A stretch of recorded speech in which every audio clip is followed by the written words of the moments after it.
Camp Confidential here with Omaha Westside and Coach Paul Limongi. Coach, thanks for taking the time and thanks for letting us, do this with your team. How's camp been so far, I guess, in 2 days? Yeah, 2 days in, I think it's going pretty well. Finishing up the second day, I thought we got better than we were yesterday. The first couple days, you're in helmets, you're kind of just moving around, doing some basic fundamentals. Tomorrow we go half rack, so you're kind of picking it up a little bit. And then, Friday's when football truly starts. So, we're right where we need to be. We just got to keep working, getting better every day, and see what happens. Coach, we've asked your other players that we talked to earlier just about the motivation coming off of the state championship finish last year. But, you yourself, personally, you're probably pretty amped up to try to get back there, too, yourself, just with your story and what happened last November. Yeah, it was a weird finish. Going back towards November, I thought we were playing really good football. And then, some things happened there at the end. And I had to sit out that last game. But, really proud of how the guys competed and how they finished, but it happened. We went out and competed the best we could, and you got to move on, and gave us a little bit of motivation to attack the off season like we did, and I think our guys are hungry about trying to get back and just having a great year. So we got to reinvent ourselves every year, and every year's new challenges, and you kind of just move on and try to reload the best you can and play as hard as you can. So it's always an exciting time of year. Braylen obviously had a good year last year. Over 2,000 yards, 30 touchdowns, 8 interceptions. I'm sure you'd like to clean that up and clean those things up. What kind of growth have you seen from him, particularly getting all the recruiting attention that he's gotten, and that matures people real quick? Yeah, I thought he handled it great. The guys that came before him really did a great job of kind of handling the process and doing it with maturity and humility. So I think he picked up on that, and he always kept a level head and, treated people with respect and listened to everybody. And, I think he grew from the experience. And he knows that, for him to be the type of player he wants to be and the type of player we need him to be, he's got to continue to grow and improve, and I think he has. He's gotten a lot stronger. He's really improved, some classroom work, and his arm's gotten stronger, and he's got a better understanding of the offense. So we're excited to see what he can do this year. Anytime you got a year underneath your belt, you become more familiar with execution and delivering, the ball where it needs to go.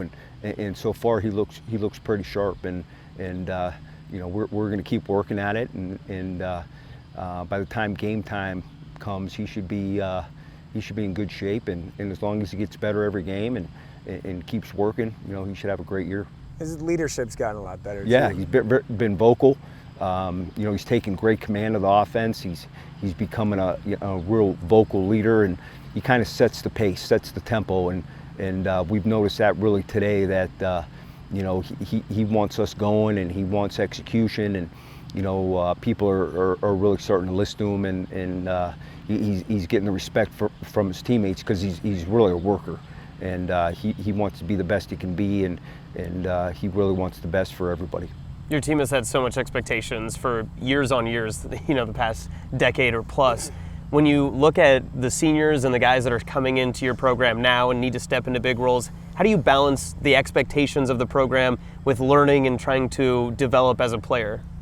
Yeah, we have a culture here that's pretty strong, and we say that. But we study it, we learn it, we educate ourselves on it, we preach it, we live it, and it makes transition from year to year a little easier. And we don't focus on the outcome. We focus on the process, and we focus on getting better every day. And our goals are never about winning games. They're about self-improvement. They're about effort. They're about being tough and doing the best we can in all situations. So, there really is no stress when that's your focus is. And when we play a game, our guys understand that, the scoreboard is important, but we just want our guys to focus on one play at a time and look up at the end and see what happens. And that's how we approach, our workouts, our meetings, everything we do is let's just focus on the steps in front of us first. and let's do the best we can in the moment, and then the outcome usually takes care of itself. So our kids kind of buy into that. It's kind of stress-free, that you're not outcome-based, and that's kind of the way we like it here. So it's kind of the way we do business. You lost Keenan Cotton at the receiver position. Obviously, he was electric. Yeah. But Mo Purify, Eli Johnson, Bryson Williams, Andrew Taggy, like those are pretty good players at that wide receiver position that, should be able to take that mantle. What have you seen from them? Yeah, they look pretty good. It's a lot of those guys like Eli and Mo have a lot of experience at that position, and they're kind of leaders of that group. But then there's some young guys stepping up, and they look sharp too. And it's just about growth and getting that game experience and being able to handle the pressures that come with the game, and how to handle the lights being on and making the catches when they need to be met, and they seem to be doing a great job. What they have going for them is that they work really hard. They're trying to really pay attention to details and kind of do the little things when it comes to route running and stock blocking and spacing, and I think that helps them a lot, and they want to be good, and so far they've been doing a nice job. They got a lot of work to do, but we'll live and die with those guys. I was really impressed with your team's communication, not only from the coaching staff and how you communicate just in practices and teaching moments, but also how quickly the players picked up on everything. I know they've been in the system, like you said, but I mean, how easy is that transition to take it here from practice and then speed it up and get them ready to react when it gets to the first week? Yeah, usually it's, the first game is always a little tricky with stuff like that, but we put in a lot of time, and one thing about football is that you do all this time preparing and practicing and meeting and training, and you only play 9 games, so you got to be a grinder. And we've been meeting for a while now, and our guys first have to learn terminology and then concepts, and then try to install that as early as you can. And then when it's you have team camps, and then you have fall camp, and then hopefully they start to get it, and then you vocalize it and you teach it, and then you have to practice it, and then you have to execute it. So the more you do it, the more you're assertive about it, the more they're going to get it. So that's what we try to do, and we try not to leave too many stones unturned, and the coaches are great at communicating, and we have to be. Last one, and a guy that is a quick one here, a guy that's really undervalued maybe from an outside perspective, I know not internally, is Reid McIntyre. Yeah. He was 102 tackles, 78 of them solo. Yeah. Like he's a really nice player, I guess. What the growth from last year to this year? Yeah, he's a tough kid. He's just ET. He just plays in such a physical manner.